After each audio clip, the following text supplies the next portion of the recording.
गौसे आजम की जुबान से निकले हुए कलमा ऐसे हुआ करते, मजमा खत्म होने से पहले पता नहीं कितनों की तो लाशें उठाई जाती थी, कितने तो वहां बेहोश हो जाते। किस बात पर?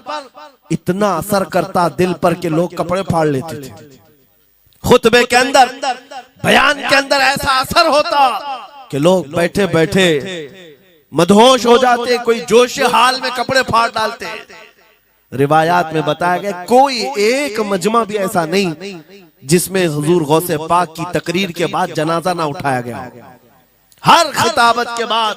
और बोलते क्या थे, हैरत की बात है मेरे अजीजों, आज बाज लोग ये कहते हैं हम भी बहुत सारी चीजें बयान कर रहे हैं, मैं अपने लिए भी नसीहत और सारे उलमा के लिए भी कहता हूं, लोगों के पल्ले नहीं पड़ती, लोगों के कानों में नहीं जाती। ये जुमा में आते हैं, सोते रहते हैं, जब इमाम खड़ा होता है नमाज के लिए तो ये झटका लेकर के खड़े होते हैं, बयान यूं ही चला जाता है। मेरे अजीजों, दो चीजों की पाबंदी जरूरी है।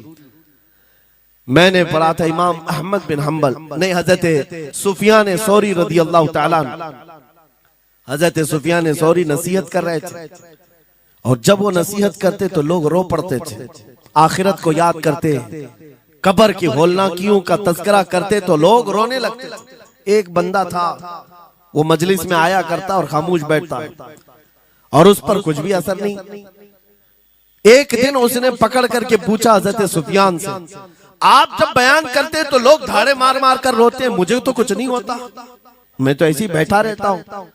आपने क्या फरमाया? आपने ये नहीं फरमाया कि तू बदतमीज है, तू बदमाश है, तू बदअमल है। फरमाया दो में से एक खराबी हो सकती है, या मेरा दिल खराब होगा या तेरा दिल खराब होगा, इसलिए कि मैं बात रसूलुल्लाह की कर रहा हूं, इसमें असर तो होगा ही। दो में से कोई एक खराब होगा, ये नहीं फरमाया कि तू ही खराब। यहां पर हमारे लिए नसीहत है, बोलने वाली जुबान पाक हो और लुकमा हलाल का जाता हो, अल्लाह असर जरूर पैदा फरमाता है। सरकार गौसे पाक रदी अल्लाह ताला अन्हु मिंबर पर खड़े होकर बयान कर रहे हैं। क्या बयान कर रहे हैं? सुने। एक दिन आप हजरत अब्दुल जब्बार को बैठाए, अपने बेटे को, वो बयान करते रहे, उसके बाद उतर कर क्या कहा, अब्बा जान आप जो बयान करते हैं उसमें जो रिक्कत तारी होती है वो मेरे बयान में नहीं होती, आप बयान करें। गौसे पाक मिंबर पर खड़े हो गए और सुनो, 70,000 का मजमा है। गौसे पाक की तकरीर क्या है? डायरेक्ट शुरू फरमाते गौसे पाक, ऐ लोगों, मेरे घर में आज एक बड़ा हादसा हो गया। अपने घर का वाकया बयान कर रहे, मेरे घर में आज एक अजीब हादसा हो गया। अब्दुल जब्बार की माँ यानी अपनी बीवी के बारे में कह रहे हैं, उनके बेटे हजरत अब्दुल जब्बार कहते हैं, अब्दुल जब्बार की माँ मेरे लिए दही मट्टी की हांडी में जमा कर रखी हुई थी, एक छीके से लटकाई हुई। गर्मियों के दिन थे, आज मेरी भी ख्वाहिश थी दही खाने की। मैं घर पहुंचा दोपहर के वक्त, दही की हांडी मेरी बीवी ने उठा करके दस्तरखान पर रखा था। मेरे पहुंचने से पहले ही एक बिल्ला आया घर में और पांव से झपटा मारा, वो दही का मटका गिर गया, टूट गया और दही पूरा जमीन पर बह गया। न माँ खा सका न मेरी बीवी खा सकी। इतना बयान करना था कि लोग धाड़े मारकर रोने लग गए, कपड़े फाड़ने लग गए, लोगों के अंदर जोश हाल से कैफियत बदल गई। मेरे अजीजों, कोई अपने घर का वाकया बयान कर रहा हो कि दही की हांडी फट गई, दही बह गया, इसमें कौन सी ऐसी बात है रोने की? ये हमारे और तुम्हारे लिए हो सकता है। गौसे आजम का मजमा भी अहले दिल का हुआ करता था, वो बसीरत वाले लोग बैठते थे। गौसे पाक क्या बयान कर रहे थे? गौसे पाक के बयान का मतलब ये नहीं है कि अब्दुल उनकी बीवी दही की हांडी जमाई थी और उनके लिए खाने का इंतजार कर रही थी। गौसे आजम अपने वाकये से दुनिया की हालत बता रहे थे, ऐ लोगों, जिस तरह मेरे घर में आज मेरे खाने से पहले दही का मटका टूट गया और दही बह गया, सबकी हालतें तकरीबन ऐसी होती हैं। इंसान अपने लिए इतना कमाता है, माल जमा करता रहता है, और जब उसके खाने का वक्त आता है, मलकुल मौत पंजा मारकर रूह निकाल लेता है।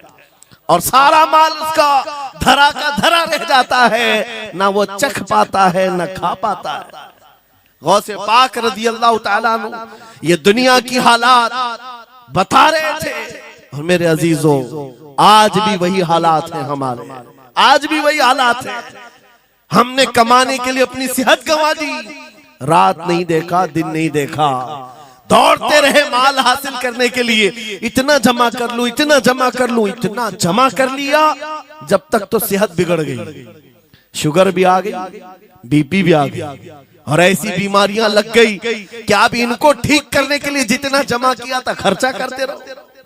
शेख सादी रहमतुल्लाह अलैह फरमाते हैं, ये दो कामों में तो इंसान की पूरी जिंदगी खत्म होती है। पहले कमाने के लिए सेहत गंवाता है और फिर सेहत बचाने के लिए माल गंवाता है।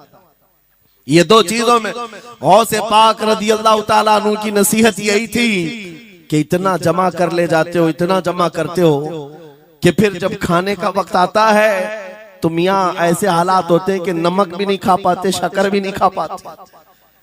दूसरी बातें तो छोड़ो, शुगर वाले शक्कर नहीं चख पाते, बीपी वाले नमक नहीं चख पाते। अरे ये बड़ी छोटी चीजें हैं, और माल देखो तो करोड़ों का है, अरबों का है, अरबों का माल पड़ा हुआ है, नमक नहीं चख पाते, शक्कर नहीं खा पाते। किसके लिए जमा किया था? और थोड़ी और बड़ी बीमारी हो गई तो पानी भी नहीं पी पाते, डायलिसिस चल रहा है, किडनी खराब है। कितने ऐसे लोग मिलते हैं आज, कितने ऐसे हैं जिन्होंने साफ मुझसे कहा कि डॉक्टर ने पूरा गिन करके कहा है कि पूरे दिन भर में जो है एक ढक्कन से पानी पीना, बोतल का जो ढक्कन होता है उस ढक्कन से बस बूंद बूंद चखते रहना, पानी ही ना पियो, इसलिए कि किडनी काम नहीं करती। ये दुनिया है मेरे अजीजों।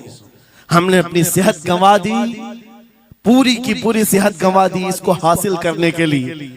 इसी को मेरे इमाम अहले सुन्नत फाजिल बरेलवी ने कहा था, शहद दिखाए जहर पिलाए, कातिल डायन शोहर कुछ, इस मुर्दार पे क्या ललचाए, दुनिया देखी भाली। लेकिन समझ में किसी को नहीं आता, उस वक्त समझ में आने लगता है जब जाने का वक्त होता है।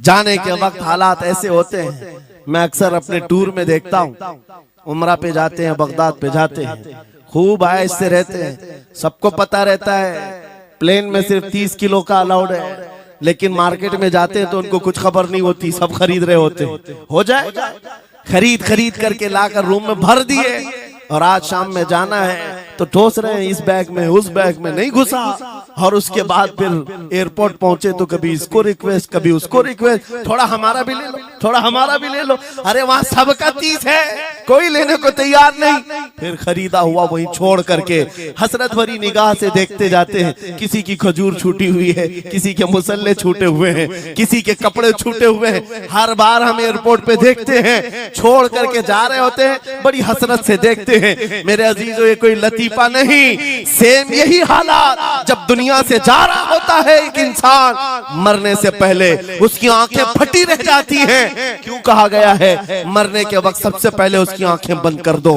क्योंकि वो अपना माल देख रहा होता है, अपनी औलाद देख रहा होता है, अपना घर बार देख रहा होता है। मैंने इसको बनाया था, इस तरह से कमाया था, इस तरह से इसको पाला था, ये सब देखता रह जाता है। उनमें से किसी चीज को उठा भी नहीं पाता, ले नहीं जा सकता, यहाँ तक कि ऐसी हालत होती है खुद जा भी नहीं पाता, दूसरों के कंधों पर सवार होकर जाना पड़ता है। ये दुनिया की हकीकत। गौसे पाक की तालीमात अगर पढ़ते रह जाओ मेरे अजीजों, तसव्वुफ का एक ऐसा किला है। गौसे पाक की तालीमात काफी है तुम्हें तौबा करने के लिए, दुनिया में दिल लगाने के लिए और उससे दिल हटाने के लिए। गौसे पाक की तालीमात काफी है। आपने फरमाया था दुनिया में ऐसे रहो जैसे कश्ती समंदर में चलती, कश्ती समंदर में चलती है, यानी पूरे भरे हुए मौजों के पानी पर कश्ती चल रही है, लेकिन उसका कुछ बिगड़ता नहीं है। हाँ, अगर पानी कश्ती के अंदर आ गया तो फिर कश्ती के लिए खतरा है, डूब जाएगी। तुम दुनिया में ऐसे ही रहो कि तुम्हारे अंदर दुनिया ना आए, तुम दुनिया में हो, तुम्हारे अंदर दुनिया ना आ जाए। अगर तुम्हारे अंदर दुनिया घुस गई तो डूब जाओगे। फिर यहां से निकल नहीं पाते। मौलाना रोम इसी की मिलती जुलती बात कहते हैं। मसनवी शरीफ में जलालुद्दीन रूमी फरमाते हैं, एक चूंटी को देखा, शहद का एक कतरा जमीन पर गिरा हुआ है। शहद का कतरा चिपकने वाला होता है, यानी उसके अंदर गम होता है। चूंटी करीब से आई, एक चुस्की ली, शहद को चखा और जाने लगी। फिर आई, पेट कहां भरता है चूंटी का मीठे से। अरे शहद तो पानी में भी रखो ऊपर से आके गिरती है, और शहद खाना है उसको। और दूसरी तरफ से आई, फिर गई, पेट नहीं भरा, चारों तरफ से उस कतरे को चाट चाट के गई। मौलाना रोम फरमाते हैं, फिर चूंटी के दिल में ख्याल आया, मैंने हर तरफ से तो शहद को चक्कर देखा, टेस्ट एक ही है, बीच कतरे में कैसा टेस्ट होगा? कतरे के बीचों बीच शायद अलग टेस्ट होता है। तो चूंटी ये सोच करके कतरे के ऊपर चढ़ गई, जो शहद का कतरा था उसके ऊपर चढ़ गई। कहा ऊपर चढ़ करके मैं चुस्की लूंगी इसकी और चखूंगी। और जब चढ़ गई तो उसके सारे पैर हाथ उस पे चिपक गए। चूप्स तो लिया, शहद खा तो लिया, लेकिन वापस आने का कोई रास्ता ही नहीं था। सारे हाथ पैर उस शहद के गम में चिपक गए। चूंटी की उसी कतरे में मौत हो गई। मौलाना जलालुद्दीन रूमी फरमाते हैं, इंसान यही करता है, माल कभी इधर से कमाता है, कभी उधर से कमाता है, हर जगह से देखता है, सारे टेस्ट ले लेता है, बाद में बड़े बड़े लोगों को देखता है, अरे नेताजी तो बड़े बंगले में, वहां कैसा ऐश होता होगा, कोई उस रिजॉर्ट में है, वहां कैसी मस्तियां होती होंगी, वहां भी जाकर देख लूं। ये वहां भी यहाँ भी करते करते घुस जाता है और दुनिया में ऐसा मसरूफ होता है, उसकी मौत आ जाती है, तौबा की मोहलत नहीं मिल पाती, उसी दुनिया में फंस जाता है। मेरे अजीजों, गौसे आजम की तालीमात ये हैं, दुनिया में ऐसे रहो जैसे कश्ती समंदर में रहती है, तुम्हारे अंदर पानी ना आने पाए। अगर तुम्हारे अंदर आ गया तो डूब जाओगे। इन तालीमात पर अमल करते हुए आज हम हालात देख सकते हैं। जितनी चीजों ने हमें बिगाड़ा है आज, वो दुनिया की मोहब्बत है, वो दुनिया की मोहब्बत है। मेरे आका सल्लल्लाहु अलैहि वसल्लम का एक फरमान मैं सुनाता हूँ, अबू दाऊद शरीफ की हदीस है। वो आज के जमाने में अगर मैं आपके सामने बयान करूं तो ऐसा लगे हमारे लिए ही बयान हुआ है। रसूल करीम सल्लल्लाहु अलैहि वसल्लम फरमाते हैं, यूशकु अन तदाअ अलैकुमुल उमम कमा तदाअल अकिलतु इला कुसअतिहा। करीब एक जमाना तुम पर आएगा, तुम देखोगे कि सारी जमातें मेरी उम्मत पर टूट पड़ेंगी, ऐसे टूट पड़ेंगी जैसे भूखा बर्तन पे झपटता है। भूखा आदमी जैसे बर्तन पे झपटता है, ऐसे मेरी उम्मत पर सारी कौमें झपट पड़ेंगी। आज वही तो हालात है, आज वही हालात है। सबका टारगेट हम ही है, सबका निशान हम है। सहाबा ने पूछा उस वक्त, यौमइदिन मिन नहनु मिन किल्लतिन या रसूल अल्लाह, ऐ अल्लाह के रसूल, उस जमाने में हमारी तादाद कम होगी, ऐसा क्यों होगा कि सारे लोग हम पर झपट पड़ेंगे? नबी पाक फरमाते हैं, वलाकिन्नकुम कसीरून, नहीं तुम तो बहुत ज्यादा होंगे उस वक्त, गोसा अन का गोसा इस्साइल, लेकिन तुम्हारी हालत समंदर के झाग की तरह होगी। यानी समंदर का कफ झाग जो होता है हवाओं से उड़ जाता है, तुम्हारी हालत ऐसी होगी। तादाद तो बहुत होगी, लेकिन छोटी छोटी चीजों से बिलबिला करके भागने वाले लोग, ये प्यूरिटी नहीं रह जाएगी। फिर सहाबा ने पूछा, या रसूल अल्लाह सल्लल्लाहु अलैहि वसल्लम, ये ऐसी चीज हमारे अंदर क्यों आएगी? मेरे आका फरमाते हैं, वजह दो ही होंगी, दो चीजें जब तुम्हारे दिल के अंदर आ जाए तो अल्लाह ताला तुम्हारे दिलों से, तुम्हारे दिलों के ऊपर काफिरों का, दुश्मनों का रौब डाल देगा। तुम डरते डरते जीने लग जाओगे, खौफ के आलम में जीने लग जाओगे। वो दो चीजें क्या है? मेरे आका फरमाते हैं, हुब्बुद दुनिया व कराहियतुल मौत, दुनिया से बेइंतहा मोहब्बत करने लगोगे और मौत से भागने लगोगे। मौत से तुम्हें नफरत हो जाएगी, डरने लग जाओगे। ये दो चीजें जब तुम्हारे अंदर आ जाए, तुम्हारे दिलों पर काफिरों का रौब डाल दिया जाएगा, दुश्मनों का खौफ डाल दिया जाएगा। क्या ये दो चीजें आज हमारे अंदर आ गई है? नौजवान दुनिया में ऐसे मस्त हो गए, हर एक को अपनी मसलहत है। मेरी दुकान कैसे चलेगी, मेरा बिजनेस कैसे चलेगा। मौलाना तो तकरीर करते हैं, ये बोलते हैं इनको कुछ हो गया, हमारे बच्चों का क्या होगा। ये सारी मसलिहतों की बातें मैं सुन सुन करके पक गया हूं। बहुत सारे लोगों को तो ये लगता है इनके साथ मत बैठो वरना कल को पकड़ के ले जाएंगे तो तुम्हारा भी नाम आ जाएगा। बहुत सारे स्टेज पर उलमा के हालात पर अभी तो चल रहा है।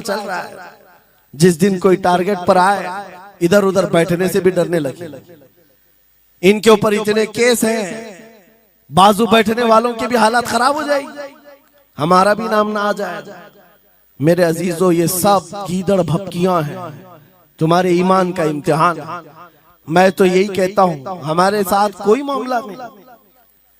वही बात मैं कहता हूं जो अकबर इलाहाबादी ने कहा था, रकीबों ने रिपोर्ट लिखवाई है जा जा के थाने में कि अकबर नाम लेता है खुदा का इस जमाने में। यही रिपोर्ट लिखवाते हैं जा जा करके। हमारी भी जहां रिपोर्ट लिखी हुई होगी बात यही होगी कि ये रसूलुल्लाह का नाम लेता है और उनके नाम पर लोगों को बात करता है, यही रिपोर्ट होगी। और इस बारे में हम कभी डरते नहीं। मैं आपको बताऊं उत्तर प्रदेश में वहां के हालात तो पता है, बिल्डोजर की हुकूमत चलती है।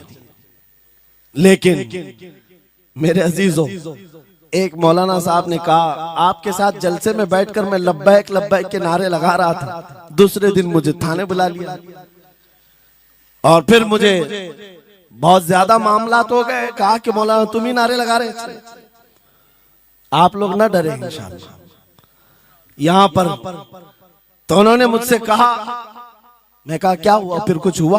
कहा मुझसे कह रहे थे केस हो जाएगा, हालात बिगड़ जाएंगे, खराब हो जाएंगे। मैंने कहा फखर करो मौलाना इस बात पर, दुनिया चोरी करके थाने जाती है और तुम नबी का नाम लेकर जा रहे हो। कौन सा मसला है? बात सिर्फ इतनी है मेरे अजीजों, हम बोलते रहेंगे उस वक्त तक जब तक अल्लाह तबारक व तआला ने जुबान रखी है। नबी पाक की अजमत और नबी पाक की शरीयत और औलिया उम्मत की मिदहत बयान करना जुर्म है। यह जुर्म हम 1000 बार करें, अगर ये जुर्म है 1000 बार करें, बल्कि हम दार पर भी, फांसी के फंदे पर भी ये जुर्म करेंगे। क्योंकि हमारे असलाफ ने हमें ये बताया है जो जान मांगो तो जान दे दें, जो माल मांगो तो माल दे दें, मगर ये हमसे कभी ना होगा नबी का जाहो जलाल दे दे।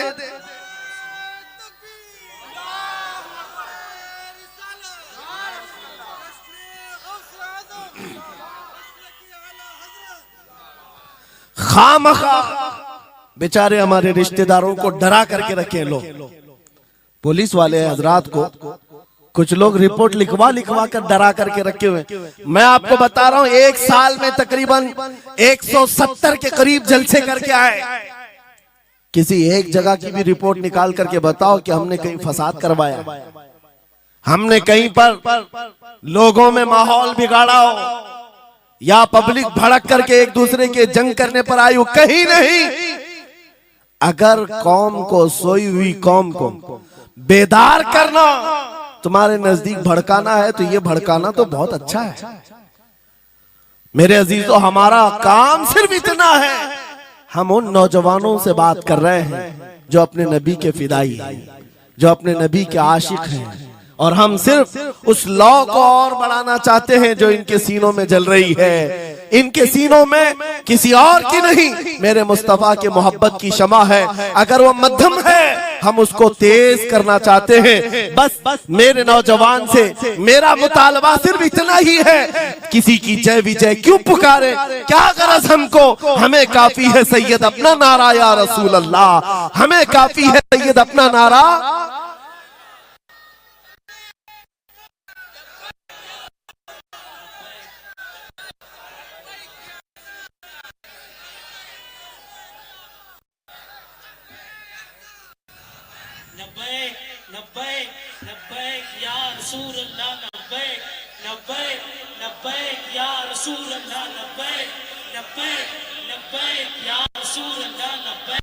तवज्जो,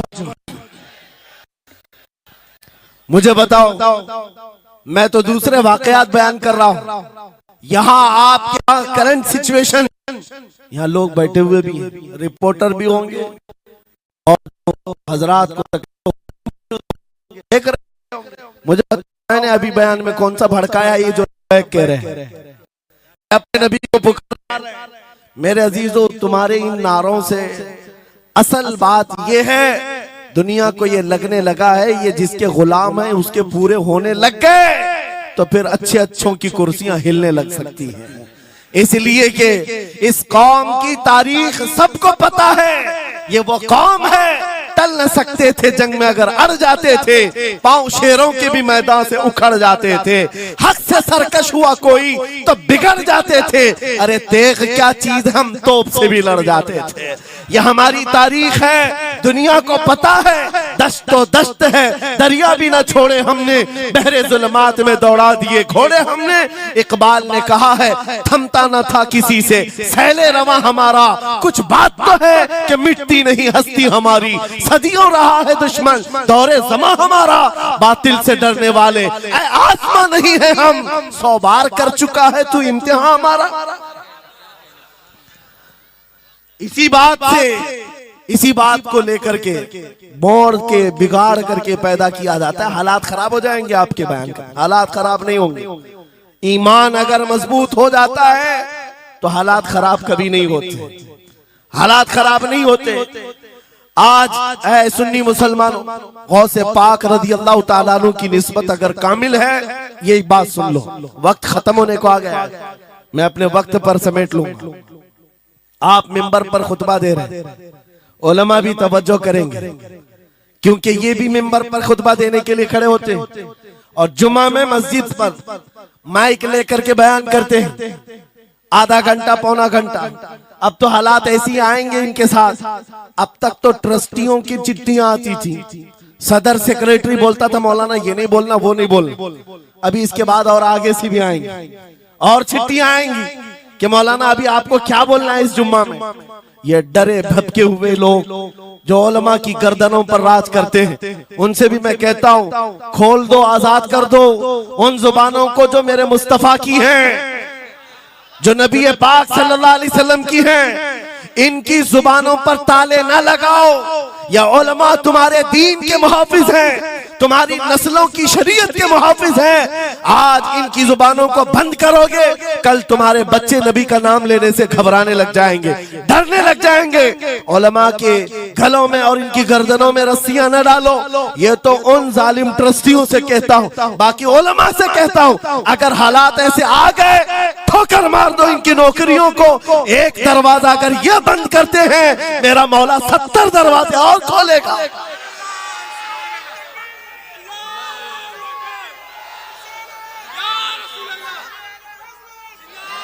सुनो, गौसे पाक रज़ी अल्लाह ताला अन्हु किस बात से डरते थे? गौसे पाक का खुतबा बयान करने वाले मौलवी हजरात, उलमा सुने, गौसे पाक किससे डरते थे? उनको डराने वाला कोई ट्रस्टी था, कोई हाकिम था?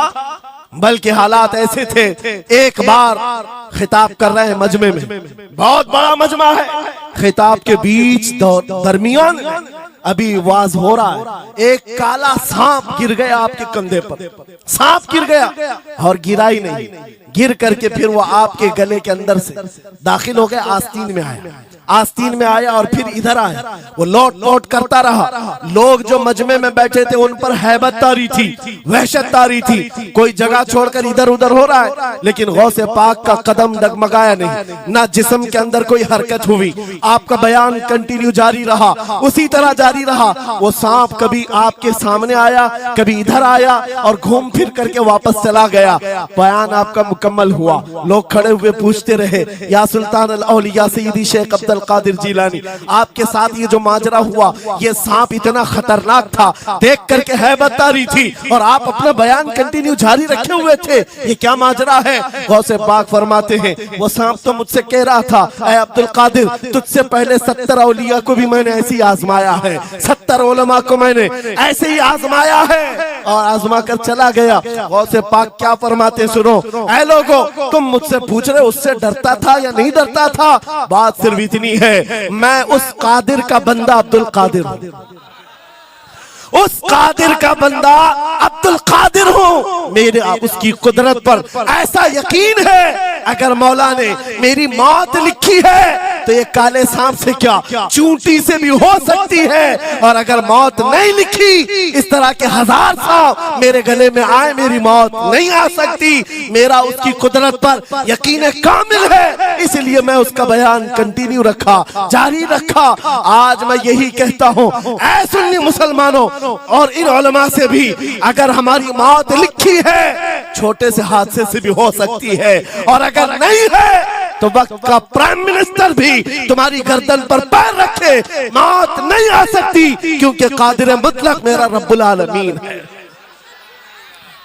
वक्त का बादशाह भी तुम्हारी गर्दन पर तलवार रखे, नहीं आ सकती। आपको पता है चंगेज की तारीख? चंगेज एक जालिम बादशाह गुजरा, बहुत बड़ा जालिम, जिसके सर पर 50 लाख लोगों के कत्ल का इल्जाम है। 50 लाख इंसानों का कत्ल मामूली है? उस जमाने का चंगेज, और वो मुल्क के मुल्क फतह करते हुए निकला था।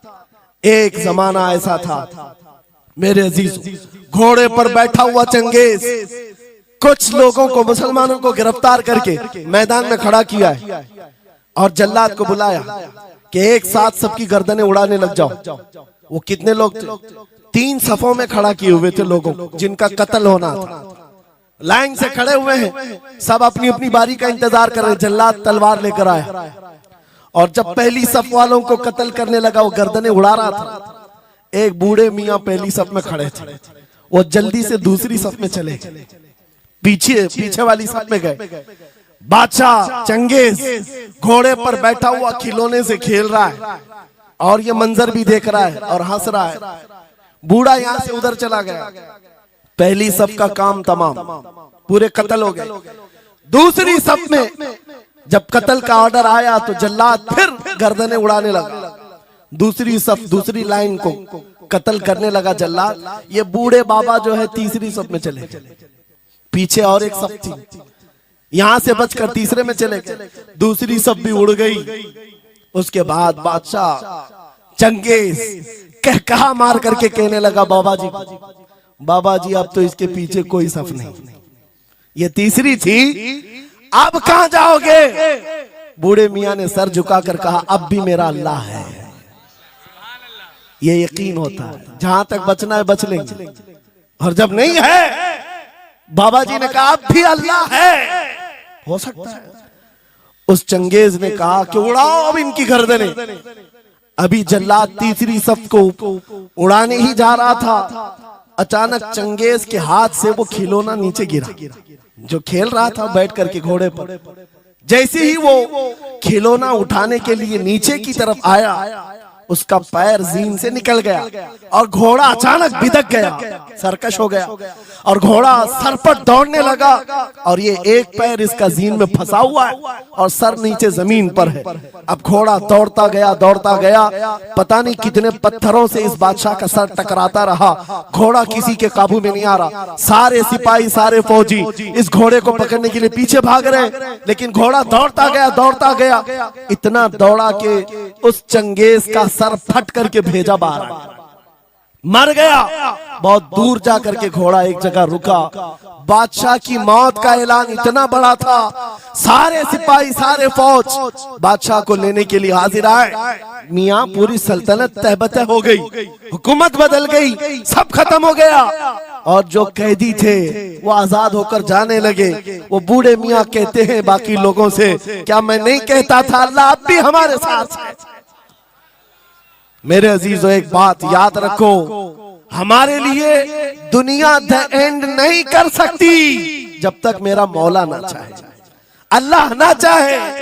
आज लोगों को ये लगता है, मुझे वैसी भी बात बताया गया कि यहाँ पर मुंबरा की आपकी घनी आबादी है, फिलिस्तीन के मामला पर कुछ बोलेंगे यहाँ पर भड़क जाएंगे। मेरे अजीजों, इतने भड़कने की जरूरत नहीं, तुम यहाँ भड़कोगे तो फिलिस्तीन पहुंच भी नहीं पाओगे।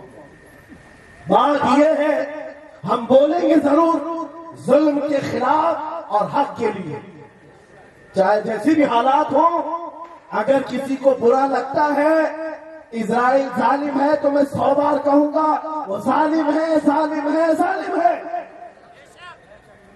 उनकी कोई हिमायत करने के लिए हम नहीं है, लेकिन एक बात आपको मैं जरूर बताना चाहता हूं, गौसे पाक का मसला कि ये है, सुल्तानुल औलिया गौसुल आजम की निस्बत के साथ आप अपनी शरीयत पर कायम रहें और अपने ईमान पर डटे रहे और तौबा व इस्तिग़फ़ार के बाद अपने हालात बदल लें।